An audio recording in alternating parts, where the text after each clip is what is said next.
Naglaan ng mahigit 18 billion pesos si Pangulong Ferdinand Bongbong Marcos Jr. upang palawakin ang benteng bigas meron na program saad ni Agriculture Secretary Francisco Chu Laurel Jr. nitong Martes, July 29.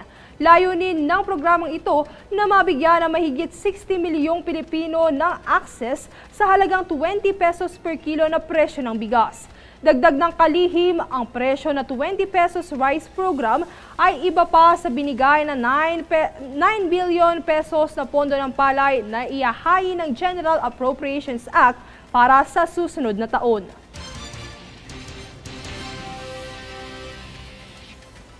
Samantala, itinampok ni DSWD Secretary Rex Gatchalian na ang Walang Gutom Program o WGP ay konkretong tugon sa direktiba ni Pangulong Ferdinand Bongbong Marcos Jr. na wakasan ang kagutuman sa bansa bago sumapit ang taong 2028. Alinsunod sa kalihim, sa panahong may kakayahan na ang pamahalaang mga siwa, tila isang krimen kung may Pilipino pa ring magugutom. Mula 300,000 na pamilya, magiging 600,000 na pamilya na ang masasakop ngayong taon, habang target naman sa susunod na taon ang mahigit 750,000 na pamilya. Dahil sa suporta ng WGP, nabibigyan ng mga food poor families ng buwan ng food credits na magagamit nito bilang pambili ng abot kaya at masusustansyang pagkain sa mga accredited retailer ng ahensya.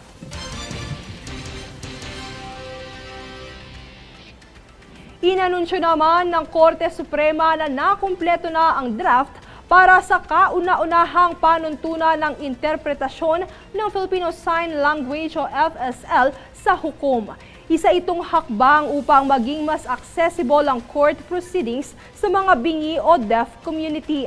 Sakaling maaprubahan, kakailanganin ng presensya ng qualified FSL interpreter sa paglilitis na kinasasangkutan ng isang hearing impaired. Ito'y upang matiyak na malinaw ang magiging komunikasyon nito sa mga hukom, abogado at iba pa, at masiguro ang kanilang karapatan sa pantay na akses sa hustisya.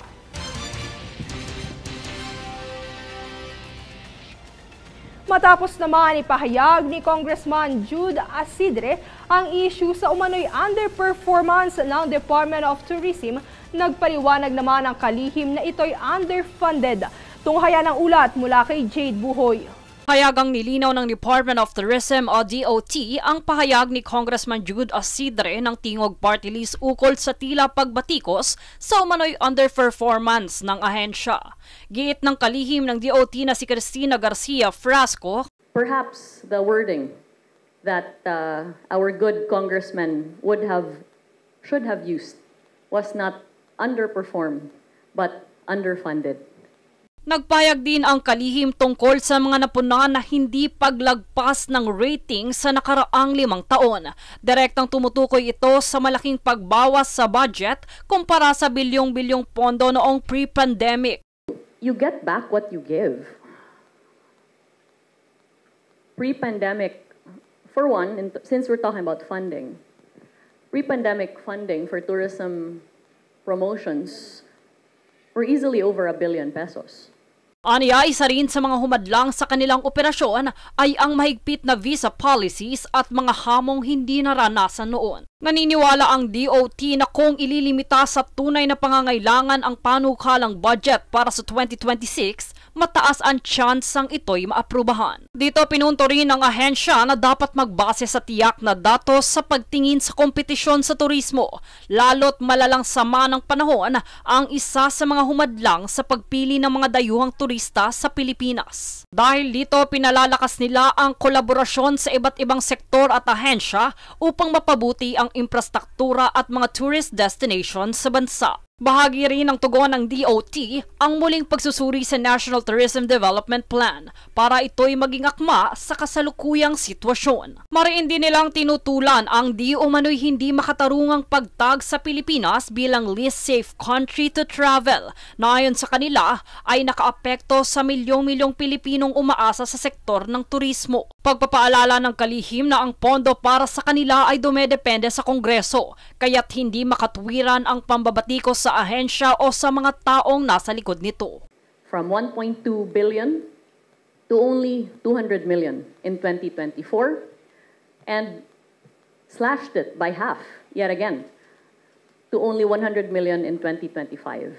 Kaugnay naman sa nasabing pahayag na tila paghuhusga, anilay hindi lamang ito nakakaapekto sa kanila, kundi sa buong hanay ng mga Pilipinong nagtatrabaho sa turismo. Kanilang panawagan na isaalang-alang ang mga totoong datos. Dagdag pa rito, apektado rin ng budget cuts ang kakayahan ng Pilipinas na makilahok sa mga international expos kung saan ay papakita ang ating tourism branding at kultura. Sa kabila nito, tuloy pa rin ang advokasya ng DOT sa pagdadiversify ng market, gaya ng pag-aengganyo ng mga biyahe mula sa Europa patungong Pilipinas. Nakikiisa rin ang kalihim ng DOT sa mga panawagan ng ilang kongresista na magbigay ng mas maraming trabaho sa mga Pilipino, kabilang na ang pagsuporta sa mga maliliit na negosyo sa pamamagitan ng loans.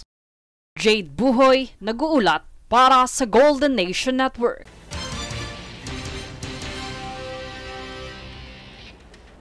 Samantala, 3 biktima ng human trafficking ang nasagip ng Bureau of Immigration sa Ninoy Aquino International Airport o NAIA, Terminal 3 matapos tangkaing makalipad patungong Spain gamit ang pekeng dokumento. Ayon kay BI Commissioner Joel Anthony Viado, inamin ng 3 na nagbayad sila ng mahigit 300,000 pesos sa isang recruiter na nakilala nila sa social media kapalit ng iligal na pag-alis ng bansa. Iniimbestigahan na rin ng ahensya kung may kasabwat na immigration personnel sa insidente, kasabay ng babala ni Viado na may kakaharaping aksyon ang sinumang mapatunayang sangkot sa human trafficking.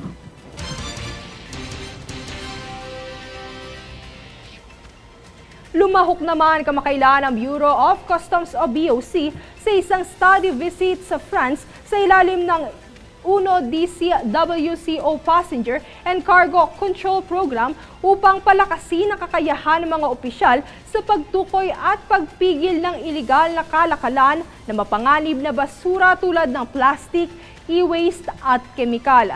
Kabilang sa mga kinatawan ng Pilipinas sina Attorney Jenny Jokno, Mr. Eddie Neil Kamalongay at Ms. Jalaine Indol na nakipagpalitan ng kaalaman sa mga kalahok mula sa Cambodia, Malaysia, Thailand at Vietnam, kabilang ang pagbisita sa French Customs sa Montreux at Le Havre.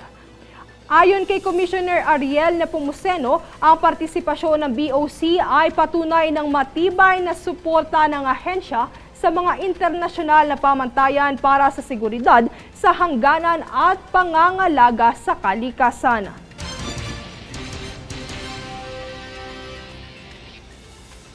Susunod sa News Force.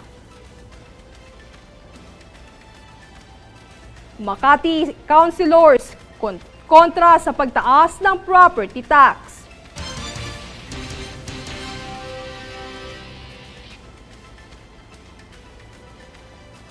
Drag Race Philippines Leishan Royale, inilabas na ang official trailer.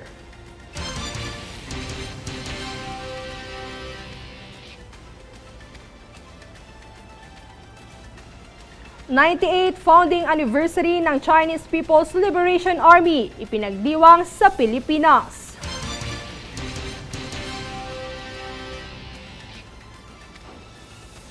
Manatiling nakatutok para sa higit pang mabalita sa pagbabalik ng News Force.